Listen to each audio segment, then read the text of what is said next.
What's going on? It's Only Human, where I talk about human psychology and behavior on from a layperson's point of view. Today, I want to kind of talk about something that I've low-key had like a mild obsession with. That thing is known as the Manosphere. So, what is the Manosphere? A Manosphere is kind of it's an online space of men, and they deal with certain topics, and they're like different groups within the Manosphere. So they deal with men's rights, and the different groups of the manosphere are known as red pill, black pill, MGTOW, dating coaches. Then there's the black manosphere, which is SYSBM, Save Yourself, Black Men, and Passport Bros. So what is the manosphere about? So it's basically they're talking about, like I said, men's rights, things being kind of unfair for men in the court system, things being kind of skewed towards women. They talk a lot about feminism and its effect on Western culture. How it's kind of, they feel it's flipped things upside down and it's just kind of tearing apart the patriarchy. And then the red pill, they talk about something that they refer to as female nature, just kind of explaining how women work and the dynamics of men and women relationships. And you have MGTOW, which is men going their own way, where they pretty much kind of separate themselves from the dating pool and just kind of going their own way, doing their own thing. And the black pill is kind of, it's thought of by many as nihilist kind of thinking, whereas they feel it's all about your looks and genetics, and either you're a Chad or Tyrone, the good-looking guys who have the halo effect that everyone likes, especially the women, or you're like the other 80% of people that don't get that same treatment, and everything is kind of based on looks and your genetics. So, what do I think is a manosphere? There's always going to be different things. There's going to be people that try to get others to believe what they need them to believe. And a lot of times we try to get ourselves to believe what we need to believe, because the alternative, what actually may be the case, sometimes doesn't give us good feelings. So we'll try to reframe narratives to try to make it sound like something better than what it is. And at the same time, we can convince other people so they don't look at us in a certain way, in a way that we don't want to be looked at. So what is my read on the manosphere? Basically, it is a giant coping mechanism. So I believe that the majority, different types of guys within this kind of online sphere, I think you have a lot of them that, for the most part, the majority of them have had interactions with women that were not quite what they wanted them to be. Whether they were in a messy divorce or two, or they were able to get into kind of relations with women, but they weren't able to hold on to it, and she ghosts them, or you're not able to close, as they say in the dating coach world, where you can actually consummate the relationship, or you can't get as far as getting a hello or a decent conversation out of a woman. And what's going to happen when something like that, when that kind of thing happens over and over, it starts to make us feel a certain way about ourselves. We can start to get down on ourselves and just think that, well, I must not be worth a damn. I must be a shit guy because I'm having these troubles with women. And that doesn't feel good.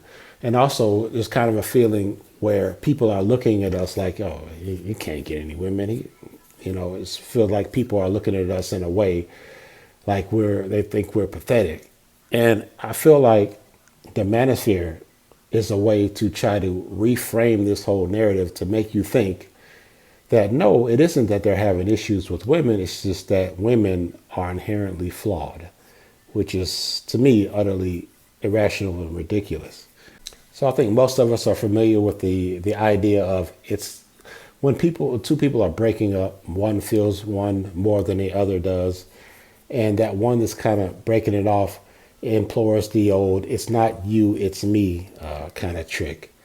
So what is "it's not you, it's me"? It's a way of letting a person down easily, and how that works is to say, well, you're a great person, but I have a new job coming up, and it's gonna have to force me to work a lot of hours, and I'm gonna be moving out of town and things like this.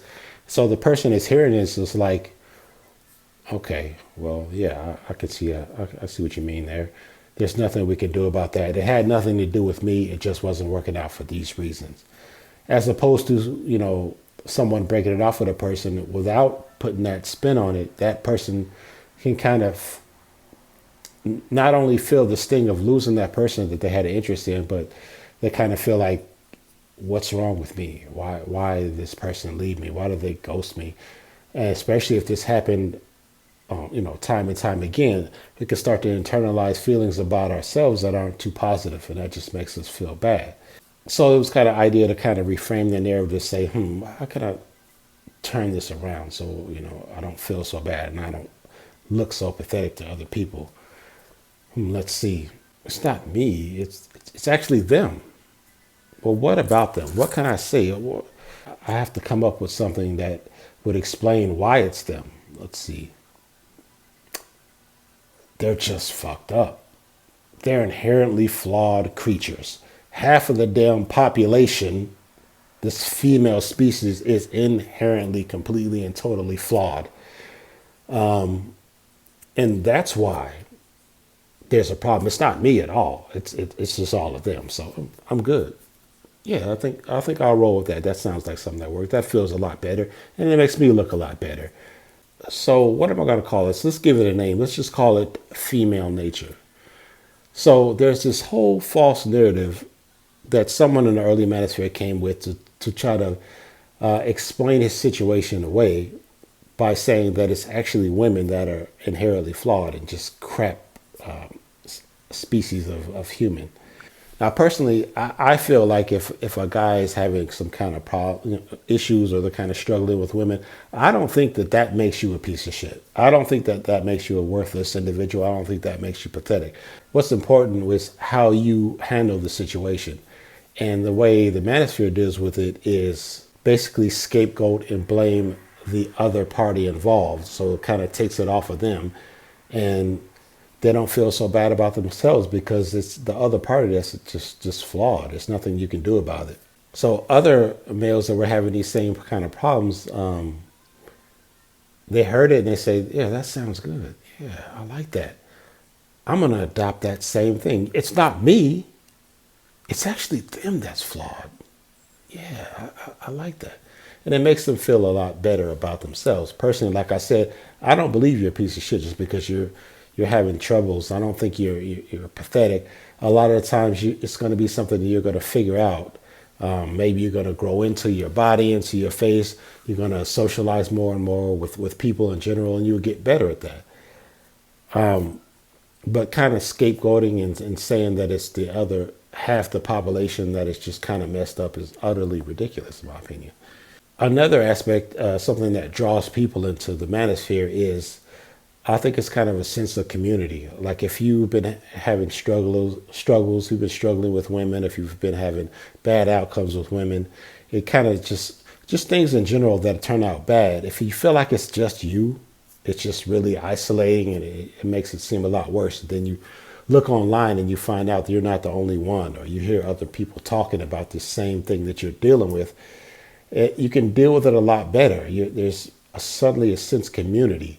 And I think that's a big part of the draw for the manosphere is that you look online and you see there are other people that are kind of standing up and declaring in one voice, F those women, F those people that have kind of forsaken you. And I think that makes you feel good. And the fact that you're all coming together and saying it one voice gives you that sense of community. And it makes it seem like the message is a lot stronger because there's many of you saying it once. Whether or not there's any truth to it is a whole nother story. And I feel that it gives a sense of direction for a lot of lost males, but particularly young males. But it seems like less and less boys are growing up with fathers and not getting a good example of what it is to see an example of femininity and masculinity and how they work together. And we've getting these kind of exaggerated ideas of what masculinity is. And I just kind of feel like the manosphere is made up of a lot of embittered men that are kind of looking for revenge. One of the concepts of the manosphere that I find utterly pathetic, oh God, is this idea of what they call the wall. And the wall is this idea that eventually, one day, women will not be desirable to men anymore.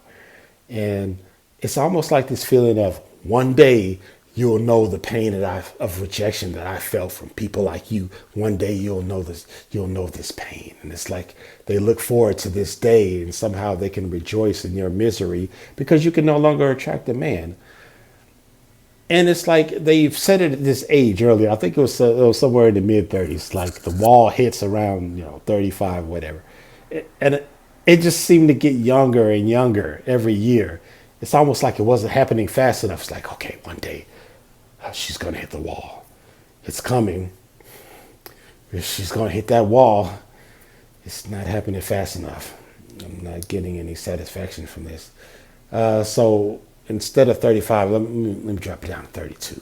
Then I'll have a little faster.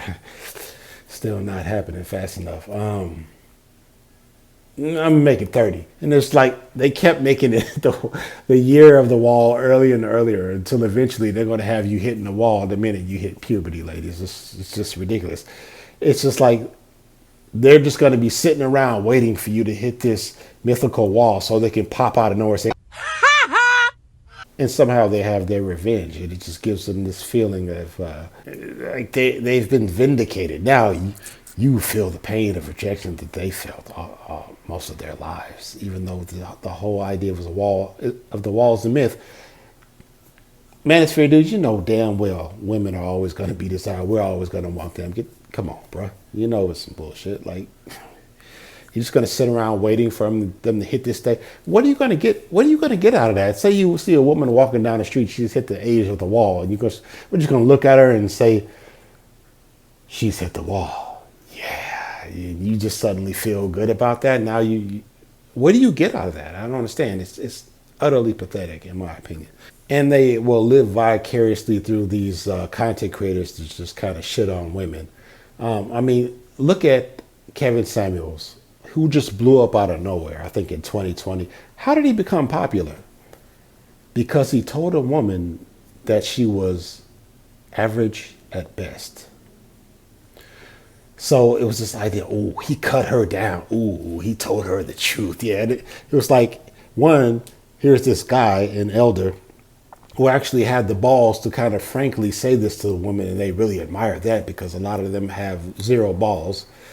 And two, it was like they kind of felt that she thought herself in this grand exalted way and put herself on a pedestal. And this Kevin Samuels came along and just chopped her down. And it's like, yeah, a victory for us guys who get rejected by women all the time. I just wish that Kevin Samuels was still here, man. He was checking them so bad. It was hilarious.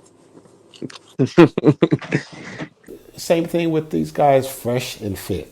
How did they become so popular? They have a podcast, but mainly what it is that drew people in is the fact that they would talk down to women, talk shit to them, and then eventually kick them up out of the studio in this very pathetic, passive aggressive, as they would say, beta kind of way. What I said was Yo, who the fuck are you yelling at?